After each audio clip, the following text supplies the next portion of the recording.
everyone. I'm Donna Bush with your CIG-TV News Brief on this Wednesday, the 1st of June.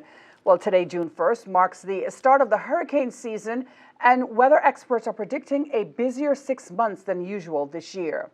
If you look on the satellite picture here, you can see the Grand Cayman is here, and the sister islands are here, and there's a whole mess of clouds, and some of these are very high thunderstorms.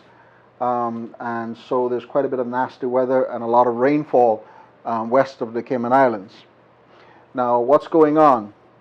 We've got a very complex low pressure system that is driving this area of disturbed weather. And we've got the remnants of a Pacific hurricane over here, and we've got a separate developing system here. It is then thus producing a broad area of low pressure across the area. The forecast for tomorrow also includes 1.5 to 2 inches of rainfall. So there's likely to be the issuing of flood warnings from this evening for the system for tomorrow. The experts are keeping their eyes on weather systems in the region, which could affect the Cayman Islands over the next few days. In terms of what we should expect going into this hurricane season, the initial predictions are for an active season with storm numbers of 19 named storms, 9 hurricanes, and 4 major hurricanes. Note that what they're seeing out there that is driving this hurricane season is, for right now, we have a weak La Nina forecast system operating, as well as warm sea surface temperatures. And His Excellency Governor Martin Roper and Premier the Honorable Wayne Panton both reminded residents to be as prepared this season as well. I know that every year as hurricane season comes round, it is an anxious time for everyone. Hurricane Ivan is a long time ago now, but I know people still have very vivid recollections of that time.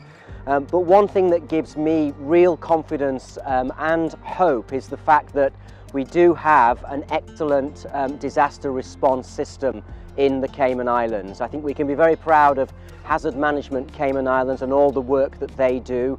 And they are supported by a wide range of agencies: the Royal Cayman Islands Police Service, our Fire Service, our Community Emergency Response Teams, the Red Cross.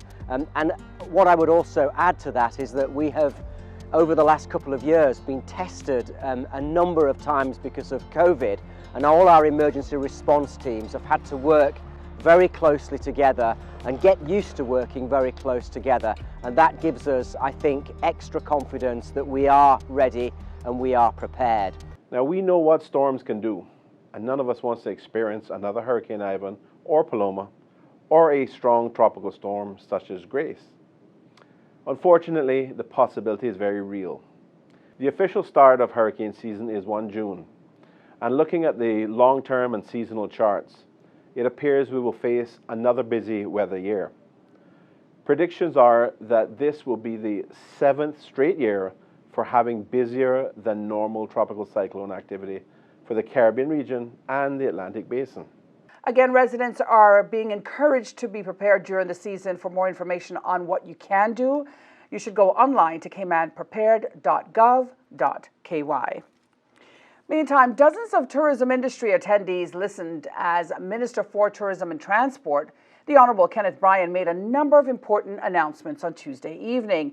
At the Cayman Islands Tourism Association special meeting, the minister announced a major partnership with the Caribbean Tourism Organization, and tourism officials are going to be commissioning a cruise tourism roadmap for the Cayman Islands. The ministry is in the process of commissioning a cruise tourism strategy, in which can be best described as a roadmap for redesigning the current approach and focusing more on quality, sustainability, and capacity management, as well as developing new and innovative destination experiences for passengers to enjoy away from the 7 Mile Beach corridor. We also intend on restructuring the business relationship between cruise lines and the local operators. I'm pleased to confirm that the Ministry of Tourism, through the Department of Tourism, has signed an exclusive destination partnership agreement with the FCCA. The Cayman Islands is one of only 3 Caribbean destinations that have been offered this exclusive package. Among its many benefits, it allows our destination to have prominent presence at industry conferences and events and enables our islands to be directly marketed to the FCCA member lines, which operate over 90% of the global cruise capacity. I'm pleased to announce that the Ministry and Department of Tourism have partnered with the Caribbean Tourism Organization to host a high-level regional conference here in the Cayman Islands. The conference will take place from the 12th to the 15th of September, and attendees will include regional ministers, senior executives from the airlines and transportation industries, as well as international delegates and regional and international media.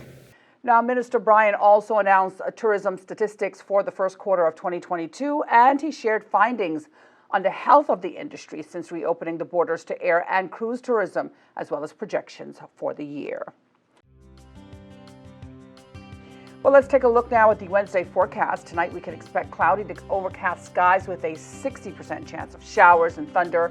Showers may be heavy at times, and seas will be moderate with wave heights of 3 to 5 feet. The outlook for the next 2 days is for continued cloudy and rainy conditions through to Friday as the broad area of low pressure continues to develop over the Western Caribbean region. Turning now to the synopsis, cloudiness along with scattered thunder showers are expected over the next 24 hours as a large complex area of low pressure develops over the Northwest Caribbean. Now remember, for the latest unexpected local weather conditions, you can go online to weather.gov.ky. And that's it for today's news brief. I'm Donna Bush, as always, thanking you for joining us, wishing you a safe and wonderful evening, and inviting you back here again tomorrow. Until then, bye-bye for now.